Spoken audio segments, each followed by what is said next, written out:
So let's go to the DevOps, the Phoenix project, very famous about the Phoenix project. So in this game, you will be part of the company Parts Limited, just as in the book written by Gene Kim.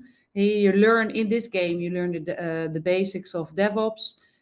You first feedback, things about multidisciplinary teams, things about visualization, maybe the advantages of automation, of teaching each other, identify bottlenecks, and people with a lot of knowledge. How can you share knowledge with them?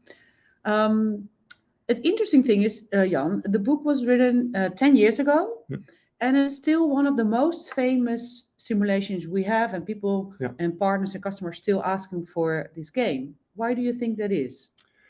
Well, if you look at the outcomes of each of those simulations, the main learnings are about we still need to work on our collaboration, on our teams, continuous learning, the stand-ups, the visualization. So the funny thing is, this game will not teach people DevOps.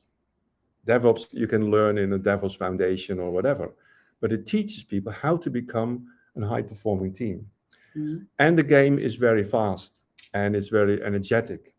So there is always a little bit competition.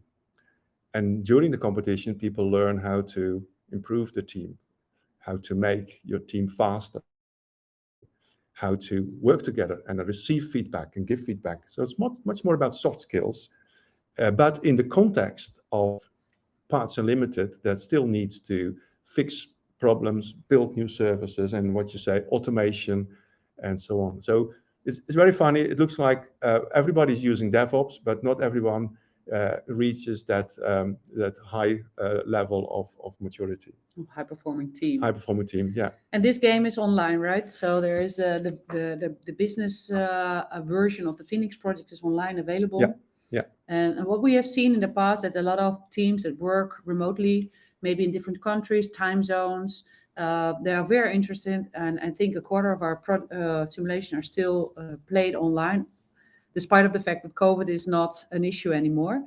People prefer to play this online because it's also difficult to work online. So if you are a development team with different testers and builders and people from maintenance, and how do you work online? How do you prioritize your work? How do you make sure that you learn together? And so you can also learn it online, right? Yes.